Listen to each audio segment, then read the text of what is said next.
कुछ लोग सोचते हैं कि एक अच्छा लीडर वो होता है जो सबसे ज्यादा जानता है, सबसे ज्यादा नियंत्रण रखता है। पर सच ये है कि जो हाथ हर चीज को कसकर पकड़े रखता है, वही सबसे पहले थकता है और उसके आसपास के लोग कभी उड़ना नहीं सीख पाते। विक्रम उसी मुंबई की टेक कंपनी में सीनियर मैनेजर था, जहां नैना काम करती थी। लोग उसे मेहनती, जिम्मेदार मानते थे।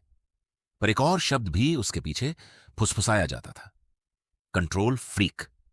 हर छोटी चीज उसे खुद देखनी होती। हर ईमेल पर वह नजर रखता। हर डिजाइन में वह खुद बदलाव सुझाता। यहां तक कि जो काम उसकी टीम बखूबी कर सकती थी, उसमें भी वह हस्तक्षेप करता। विक्रम खुद को कभी माइक्रो मैनेजर नहीं मानता था। वह सोचता, मैं बस उच्च मानक चाहता हूं। अगर मैं ध्यान न दूं तो चीजें बिगड़ जाएंगी। यह सोच उसके साथ इतनी गहरी जुड़ी थी कि वह दिन के 14-15 घंटे काम करता, हर प्रोजेक्ट की हर डिटेल जांचता और रात को थका हुआ, चिड़चिड़ा होकर घर लौटता। यह आदत नई नहीं थी। विक्रम अपने करियर की शुरुआत में एक बड़ी गलती का शिकार हो चुका था। एक जूनियर के भरोसे छोड़ा हुआ काम गलत निकला था और इसका ठीकरा विक्रम पर फूटा था, उसके बॉस के सामने। उस दिन के बाद उसने खुद से कसम खाई, अब किसी और पर आंख मूंद कर भरोसा नहीं करूंगा, हर चीज खुद जांचूंगा। यह कसम धीरे धीरे उसकी पूरी कार्यशैली बन गई और वह भूल ही गया कि यह कसम एक बुरे अनुभव से जन्मी थी, न कि किसी सही सिद्धांत से। उसकी टीम धीरे धीरे चुप होती गई थी। लोग अपने आइडिया रखना बंद कर चुके थे, क्योंकि विक्रम आखिर में उसे अपने तरीके से बदल ही देता। मीटिंग्स में लोग सिर हिलाते, पर अपनी असली राय नहीं देते। पिछले साल 2 अच्छे कर्मचारी कंपनी छोड़ चुके थे, ये कहते हुए कि यहां अपनी सोच से काम करने की गुंजाइश नहीं। ये थिंकोरा है। यहां हम सिर्फ किताबों की बात नहीं करते। हम देखते हैं कि जब एक आम इंसान किसी अच्छी किताब की बात को अपनी जिंदगी में उतारता है, तब उसकी जिंदगी कैसे बदलती है।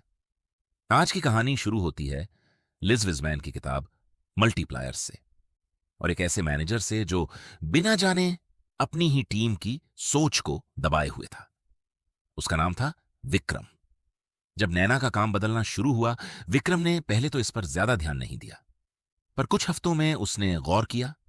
नैना अब पहले से कम मीटिंग करती थी, कम सवाल पूछती थी, पर उसका काम पहले से बेहतर और तेज आ रहा था। जिस प्रोजेक्ट के लिए विक्रम को हर दिन उसे टोकना पड़ता था, अब वो खुद उसे समय से पहले पूरा करके ला रही थी। एक दिन विक्रम ने नैना से पूछा, तुमने क्या बदला है हाल में? नैना थोड़ा हिचकिचाई, फिर बोली, मैंने एक किताब पढ़ी। उसने सिखाया कि ध्यान बांटने से काम बिगड़ता है। एक समय में एक काम पर पूरा ध्यान देना सीखा। विक्रम ने सिर हिलाया, तारीफ की, पर उस रात यह बात उसके दिमाग में अटकी रही। उसने सोचा, अगर एक कर्मचारी बिना मेरी लगातार निगरानी के इतना बेहतर काम कर सकती है, तो शायद बाकी टीम भी कर सकती है। बस मैं ही रास्ते में हूं। यह विचार उसे असहज कर गया। उसने कभी खुद को इस तरह नहीं देखा था। उसने हमेशा सोचा था कि उसकी सख्त निगरानी ही टीम को सही रास्ते पर रखती है।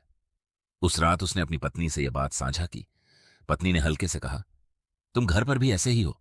बच्चों का होमवर्क भी तुम खुद चेक करते हो, जबकि वे खुद कर सकते हैं। यह सुनकर विक्रम कुछ देर चुप रहा। अगली शाम विक्रम ने अपने बेटे को होमवर्क करते देखा। हमेशा की तरह उसका हाथ कॉपी की तरफ बढ़ा, गलतियां ठीक करने के लिए। पर उस पल उसे पत्नी की बात याद आई। उसने हाथ रोका, सिर्फ पूछा, तुम्हें लगता है यह सही है? बेटे ने खुद अपनी कॉपी दोबारा देखी, एक गलती खुद पकड़ी, ठीक की।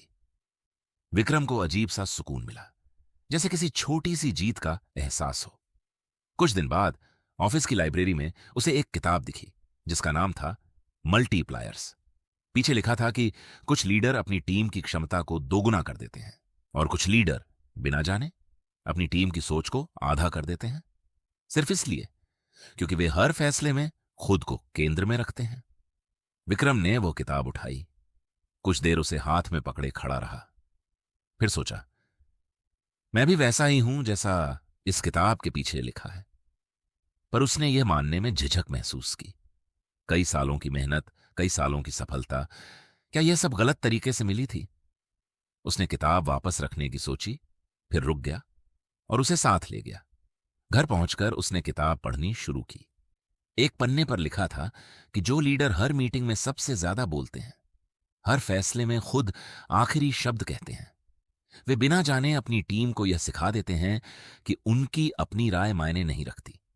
धीरे धीरे टीम सोचना बंद कर देती है और सिर्फ आदेश का इंतजार करती है। विक्रम को यह पढ़कर झटका लगा। उसे अपनी हर मीटिंग याद आई जहां वह सबसे ज्यादा बोलता, हर आइडिया पर अपनी राय थोपता। उसने सोचा, कहीं मैं ही तो अपनी टीम की आवाज छीन रहा हूं। उसने एक छोटा प्रयोग करने की सोची। अगली टीम मीटिंग में उसने तय किया, मैं सबसे पहले नहीं बोलूंगा, पहले सबकी राय सुनूंगा, अपनी राय आखिर में, और बहुत जरूरी होने पर ही दूंगा। मीटिंग के दिन विक्रम कुर्सी पर बैठा, चुप रहा। टीम से पूछा, इस समस्या का हल तुम लोग कैसे देखते हो? शुरुआत में कमरे में खामोशी रही। लोग उसकी तरफ देखते रहे, जैसे इंतजार कर रहे हों कि वह खुद जवाब देगा। विक्रम ने खुद को रोका, कुछ नहीं कहा, बस इंतजार किया। वह खामोशी उसे असहनीय लग रही थी। हर सेकंड उसे लगता, अब कुछ कहना चाहिए, चुप रहना अजीब लग रहा होगा। उसके हाथ मेज के नीचे कसकर बंधे थे, जैसे खुद को रोक रहा हो कुछ बोलने से। 15 सेकंड, 30 सेकंड, 1 मिनट।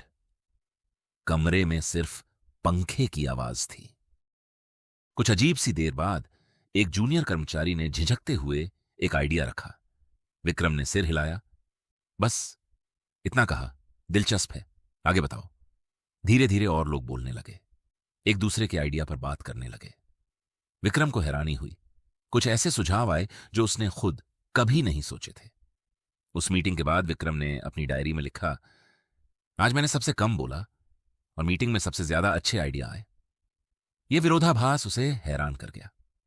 टीम में एक सीनियर सदस्य था जो विक्रम के इस बदलाव से पहले असहज हो गया। उसने एक दिन कहा, सर, आजकल आप कम बोलते हो मीटिंग में, कहीं कुछ गलत तो नहीं? विक्रम ने मुस्कुराकर जवाब दिया, नहीं, बस अब मैं दूसरों को भी बोलने का मौका देना चाहता हूं। वह सदस्य कुछ देर असमंजस में रहा। आदत थी उसे विक्रम से सीधे निर्देश पाने की, पर धीरे धीरे जब उसे एहसास हुआ कि अब उसकी राय को भी उतनी ही गंभीरता से लिया जाता है, वह भी खुलकर बोलने लगा। और कुछ हफ्तों में उसने खुद कुछ ऐसे सुझाव दिए जिनकी वजह से एक पुरानी अटकी हुई समस्या हल हो गई। अगले हफ्तों में विक्रम ने यही तरीका जारी रखा। हर बार जब उसका मन होता किसी का काम खुद ठीक कर दे, वह खुद से पूछता, क्या यह सच में मेरा हस्तक्षेप जरूरी है या मैं सिर्फ नियंत्रण के लिए ऐसा कर रहा हूं? ज्यादातर बार जवाब होता, नहीं, यह जरूरी नहीं। यह आसान नहीं था। एक प्रोजेक्ट में एक जूनियर कर्मचारी से बड़ी गलती हो गई, जिसे विक्रम पहले खुद जांच कर रोक देता। इस बार उसने जानबूझकर हस्तक्षेप नहीं किया था। गलती का पता चलने पर उसका पुराना डर वापस लौटा। देखा, इसीलिए मैं सब खुद देखता हूं, वरना ऐसी गलतियां होती हैं। उस रात विक्रम देर तक सो नहीं पाया। उसके मन में दो आवाजें लड़ रही थीं। एक कहती थी, वापस अपने पुराने तरीके पर लौट जाओ, यह प्रयोग असफल रहा। दूसरी कहती थी, एक गलती से पूरा सफर गलत नहीं हो जाता। उसने सुबह उठकर फिर से किताब खोली। वह अध्याय ढूंढा जो उसने पहले पढ़ा था, पर उसने किताब की एक और बात याद की। जो लीडर अपनी टीम को गलती करने ही नहीं देते, वे उन्हें सीखने का मौका भी नहीं देते, और बिना गलतियों के सीखे कोई टीम कभी मजबूत नहीं बनती। विक्रम ने उस जूनियर को बुलाया। गुस्सा नहीं किया, बल्कि साथ बैठकर समझा कि गलती कहां हुई, आगे कैसे बचा जाए। उस कर्मचारी ने बाद में कहा, सर, यह पहली बार है जब आपने डांटा नहीं, समझाया है। अगली बार मैं खुद ध्यान रखूंगा। उस दिन के बाद उस जूनियर कर्मचारी ने खुद अपनी गलतियां पकड़ने की आदत बना ली, बिना किसी को बताए, क्योंकि अब उसे डर की जगह जिम्मेदारी का एहसास था। महीनों बाद विक्रम की टीम में एक साफ बदलाव दिखने लगा। लोग मीटिंग्स में खुलकर बोलने लगे, अपने आइडिया लाने लगे, छोटे फैसले खुद लेने लगे, बिना हर बार विक्रम से पूछे। विक्रम का काम का बोझ भी कम होने लगा, क्योंकि अब हर छोटी चीज उस तक नहीं आती थी। कंपनी के सालाना रिव्यू में विक्रम की टीम का प्रदर्शन सबसे अच्छा आंका गया, न सिर्फ नतीजों के लिए, बल्कि टीम के भीतर के माहौल के लिए भी। एचआर सर्वे में उसकी टीम के सदस्यों ने लिखा था, यहां हमारी राय की कदर होती है, हमें सीखने और गलती करने की जगह मिलती है। यह सुनकर विक्रम को वह पल याद आया जब उसने पहली बार चुप रहकर सुनना शुरू किया था। सीनियर मैनेजमेंट ने विक्रम को एक बड़ी जिम्मेदारी सौंपी, 3 अलग अलग टीमों को एक साथ लीड करने की। कुछ ऐसा जो पहले उसके बस की बात नहीं लगती, क्योंकि वह अकेले हर चीज संभाल ही नहीं पाता। पर अब उसकी हर टीम खुद मुख्तार होकर काम कर रही थी और विक्रम सिर्फ दिशा दिखाने का काम करता, हर विवरण में उलझे बिना। एक शाम नैना और विक्रम दोनों देर तक ऑफिस में रुके थे। विक्रम ने कहा, तुम्हारी उस किताब वाली बात ने मुझे भी एक किताब तक पहुंचाया और उसने मुझे सिखाया कि मैं अपनी टीम का सबसे बड़ा रोड़ा खुद था।